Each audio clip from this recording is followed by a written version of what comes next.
I gotta be honest. Sometimes Jesus really throws me for a loop.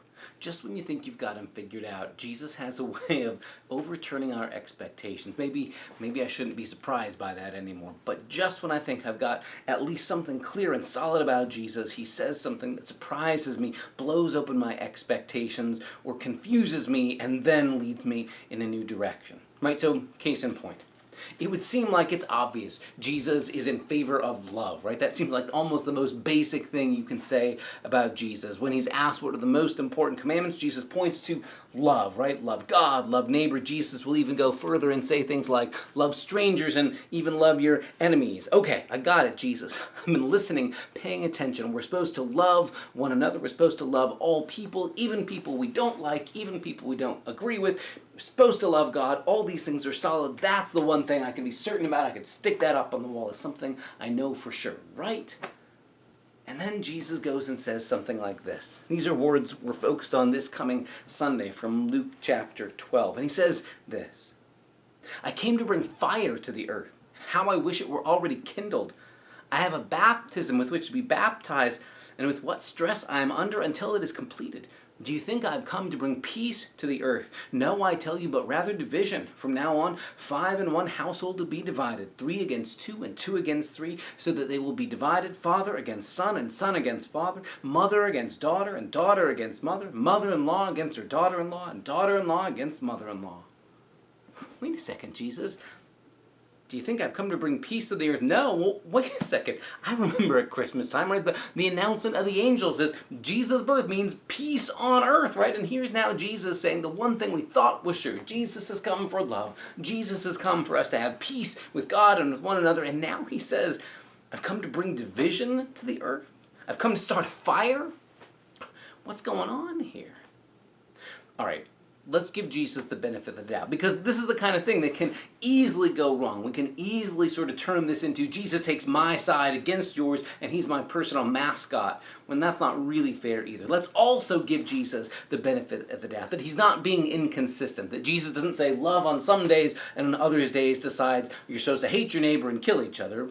Jesus isn't saying that either. At least let's give him the benefit of the doubt that there might be more going on here.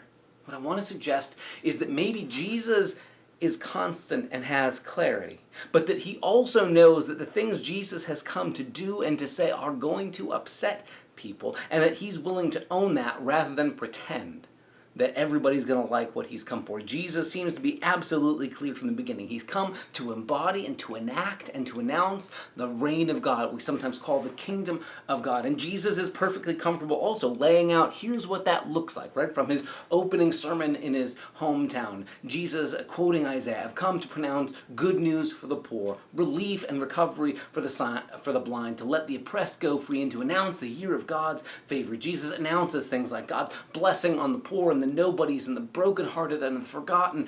And Jesus is also willing to humble and take down a few pegs, the arrogant and puffed up, powerful and the wealthy and the people who set themselves in the place of God. Jesus is willing to say, I've come with a particular agenda, the reign of God, and not everybody's going to like it. And instead of Jesus changing his message to fit with what something everybody will like, that's generic and bland and meaningless, Jesus is willing to say, my message, the reign of God, is going to bring division. Not because Jesus is looking to make people get upset at him, but because Jesus is willing to be faithful to the reign of God, which absolutely includes love. Love for God, love for neighbor, love for strangers and enemies. Even that by itself is going to upset people. So it's not that Jesus someday says we should all get along, love, love, love, and other days he says, let's fight each other, I've come to bring division. It's exactly because Jesus has come with a particular vision of a way of life grounded in love for God, for neighbor, for people who are different from us, for strangers, for enemies. Because of what Jesus has come for and stands for, he knows that's going to upset people who are going to part company with him. And Jesus is willing to own that and say, I've come to be honest and to bring integrity and authenticity in the message I bring. I'm not just going to change it so that everybody will like me. He's willing to say things with substance and clarity. And that's different than saying we all just need to get along in the name of some wall-hanging kind of love that's just attractive and lovely as decoration but doesn't have substance. It almost makes me think of the tension in the classic movie series and TV series of the last 40 years, the Star Wars series, right? Jesus has come to announce a particular way of life. And not to say, let's make the Darth Vaders and the rebels all just get along, as though the solution is, well, the evil empire wants to oppress and conquer the galaxy and other people want to be free. Let's just find a 50-50 place, meet in the middle, and you'll be partially oppressed and partially free. Let's call that a compromise. Jesus is willing to take a side. Jesus stands for the reign of God, and that always has a way of meaning standing on the side of people who've gotten forgotten or treated like they don't count, the hungry, the poor, the nobodies, the ones accused of being terrible, rotten sinners. Jesus always has a way of placing himself on their side, even when that upsets the powerful and the arrogant and the respectable religious people. So maybe that's it. Maybe it's saying Jesus is willing to take a side, not because he's looking to pick fight, and not arbitrarily. It's not that Jesus picks one football team and doesn't like yours, or that Jesus is only a fan of your favorite kind of movies and doesn't like somebody else's. Jesus isn't just being random or capricious or mean in taking sides, but rather the priorities, the values, the way of life that is the kingdom of God takes a certain side against the powers of evil and hatred and violence and death. Jesus has a particular stake in things.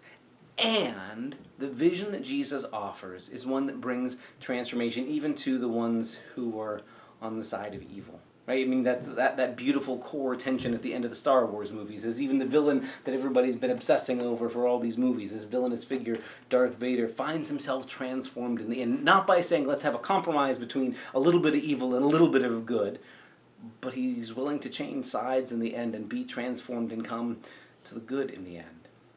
Maybe this is the time to remember that if your mental picture of Jesus, if my mental picture of Jesus is of somebody who would never say anything so controversial or provocative as to get him crucified, it's a sign we've traded the real Jesus for a cardboard cutout in our own image.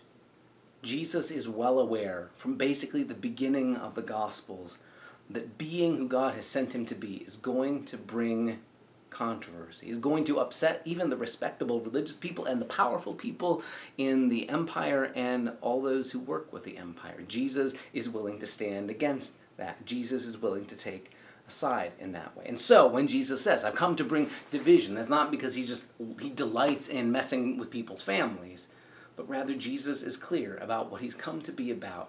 And he invites people to participate in that way of life. It's a way of life that really is genuinely good, that has everything to do with love of God and love of neighbor, love of strangers, and even of enemies.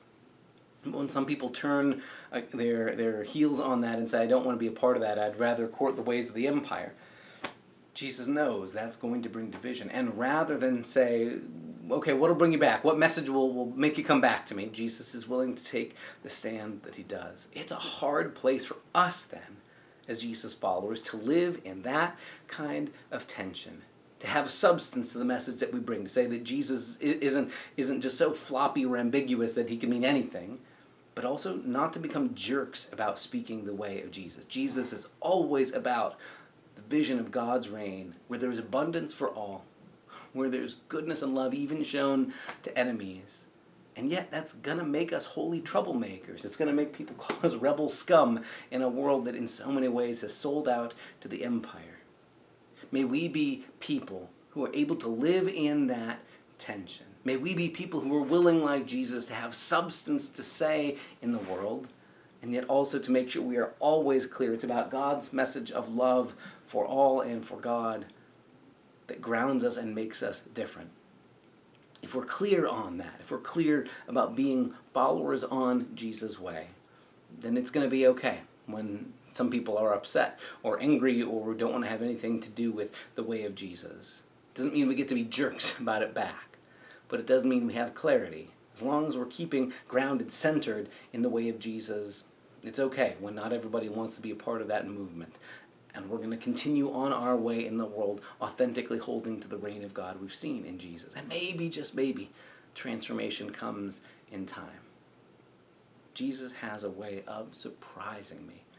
So that just at the moment I think I've turned Jesus into a safe wall hanging or a platitude that doesn't mean much, he reinvigorates me to seek love as this provocative, beautiful, holy troublemaking in the world that lifts up everybody and that invites us to be a part of his movement. Join us for the conversation this Sunday.